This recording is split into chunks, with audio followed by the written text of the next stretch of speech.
YouTube. Morning YouTube. It's your boy Vanessa Rasco. Welcome back to my YouTube channel. And today I'm back to another banger. Amana, I feel like Nagadisa. This is not Satura man. You understand?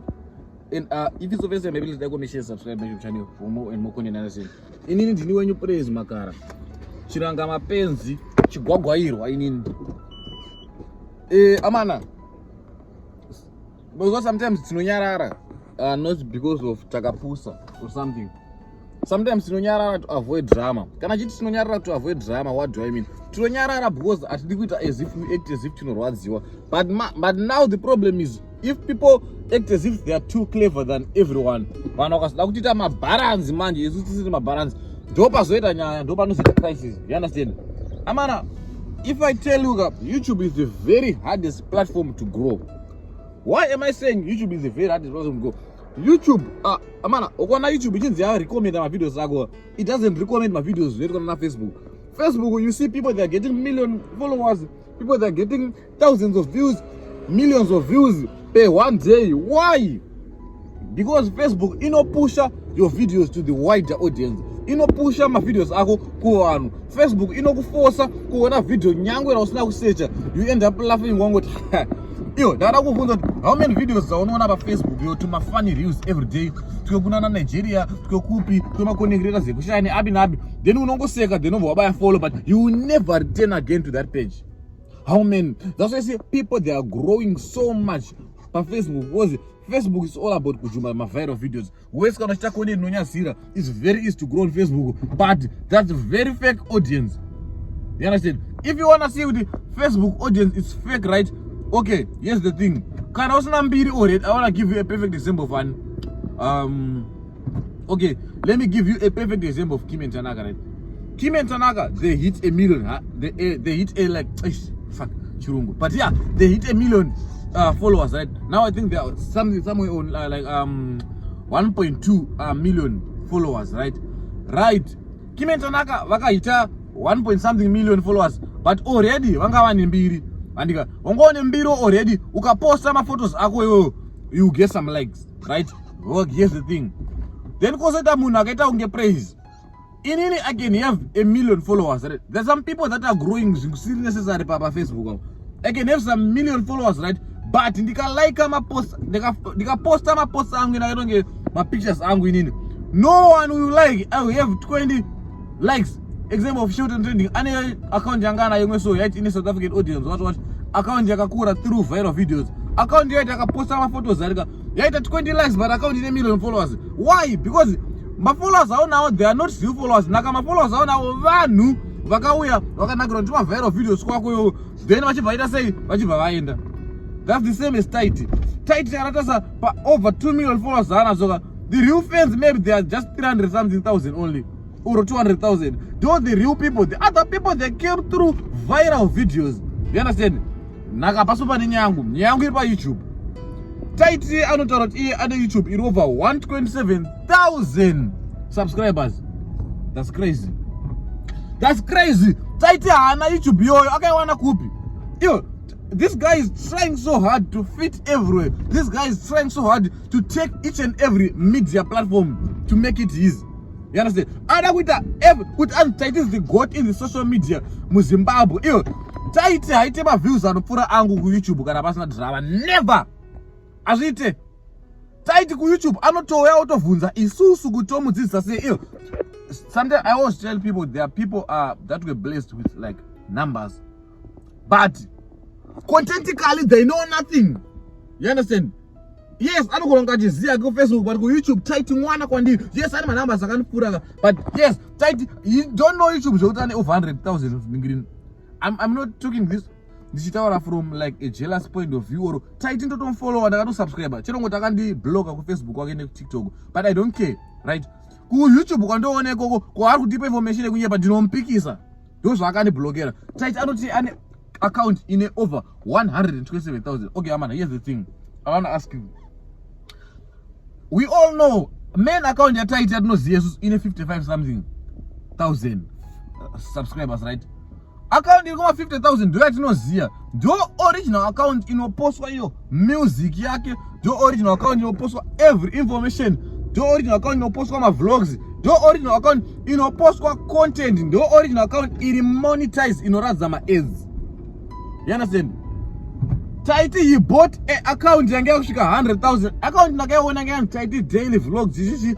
Ndakaiona account yo I think ingeroma 90 something thousand. Ndakaiona account yo yakanzi yabva yangochinjwa zita from Norway. Zvikanzi we have got so many accounts. Do you still remember last year taiti akamboposta achiti ta receive our first and to receive our first YouTube no chi YouTube plug chacha silver chacha chekuri cha 100k. Do you still remember madeza tanga drama rake achanzi ta receive chiu cha 100k YouTube yekutanga singaziye kai. I manage so many YouTube channels, this and that. You manage who? Ndiana no manage kwa YouTube channel. YouTube inongoda kupressa kaplazo wesa content yako wopressa. No one needs to be managed on YouTube and to manage my YouTube channel. You manage who on YouTube? Now apa akutipostera achitira zekutanzi ndasvika futi 100 komana we are not kids. We are not kids. Okay, atasvika 100k ka ndabadeta mhenenguro inini as far as I know YouTube, right? You won't reach 100k overall views. Okay, here's the thing. The first thing is account iri kunzi yachona yakaricha 100,000 andika aina kana one video one over 2k views. That's the first thing. We make viral videos on this channel zinosvika kana ma 10,000 on YouTube, right? But atina 100k zatakasvika. We have people like Rakime Chanaka, they make viral videos within a week, there's over 100,000 views, like Remaro. But I have 100,000 views, 100,000 subscribers. Why? YouTube is the very hardest platform to grow. Taiti should stop going around to buy YouTube channels. Anotenga YouTube channel, you don't because you walk 100k YouTube channel, you watch our chacha, plug shina marja, silver plug so zero, washika 100k, right? He's buying my YouTube channels, Agmana Inte, with Anzon Zimbabwe, and my channels are over 100k. That doesn't make sense. But if you go to that channel, right, Yakapes post 3 fucking months ago. How come with YouTube Yakapes post 3 months ago, you know it's 100k? How come? 127k? Anyway, yeah, Zaka Bakupi. If you go to YouTube, I take my views. I can post a video 1 hour watching my new car wash. Video I can go place a camera pan one. I should get a motor. Rene 1k views. There are 3 months ago. Famous. Don't take advantage of people. Don't give people boring content. You can't just place your camera there for 1 hour. You are not showing any. So I decided to pack, guys. Because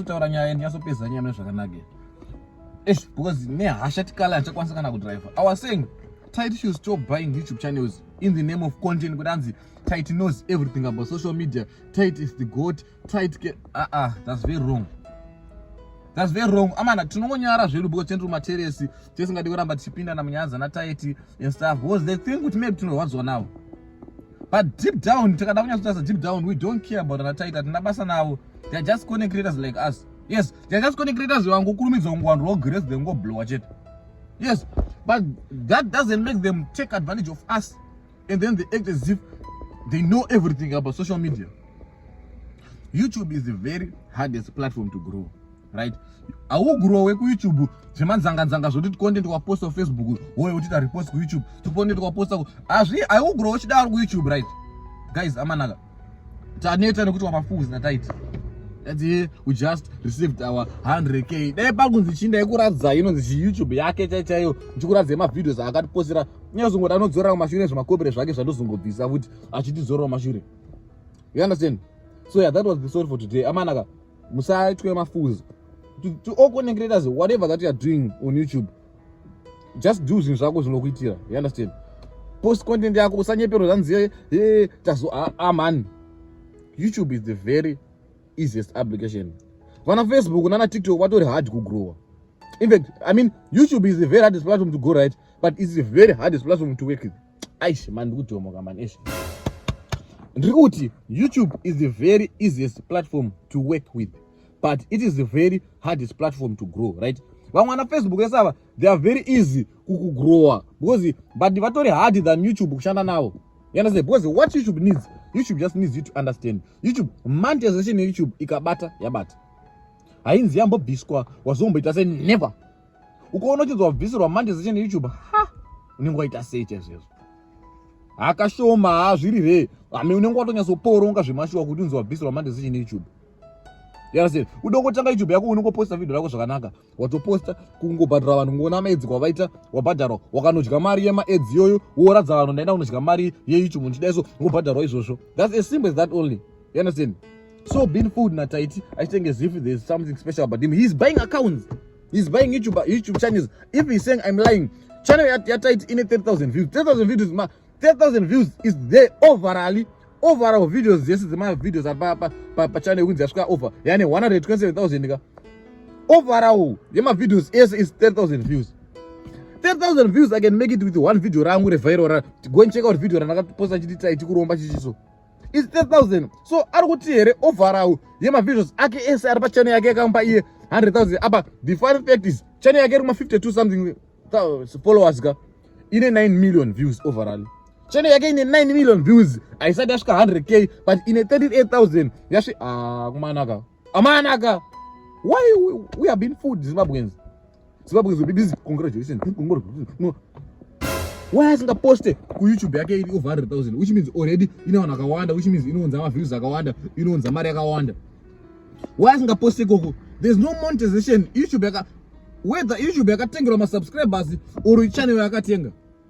Between those two things. Because in I remember ndakaona channel iri kuma 90 something k subscribers, right? Ngazongoshamsika yatoko 127k apa yakabva kupinda 100k mari mwezi wona achiti anzi receiver plug andika receiver plug yapinda pa 100k izvo sayatogena already 27,000 subscribers, new subscribers, 27,000 new subscribers. Those subscribers they can take up to 5 years for someone to gain them, right? But the fun thing man chazoita suspicious is again 27,000 subscribers asiri kuposta. Nekurunzi content yakaposta kudara, content yachina yakaposta kudara is still struggling to get 1k views. One era usapuwe pressure. One era. Anyways guys, thank you for watching the video to the end. Please like, comment, share, subscribe to the channel for more and more content. Understand? Road to 7,000 subscribers. I'm not in a nice mood. I'm very angry and crazy. A hungry man is an angry man. I'm hungry and crazy, hungry and angry. So make sure you send the thanks button. Make sure you like, comment, share, subscribe to the channel for more and more content. My zero you can give me gifts like TikTok. Pani bakan thanks panika dollar. Isaka dollar ikaka sazokunesa nani kana kuyaomba kwako. Idata ndikupost saka. And post in a way, please. I'm kidding guys. I had a good joke man. But yeah guys, thank you for watching till the end. Please like, comment, share, subscribe to the channel for more and more content. Please make sure you like, you share. You understand? Tango, let's go, let's get it. Peace out. Musatenge my subscribers. Musatenge. Work hard and harder.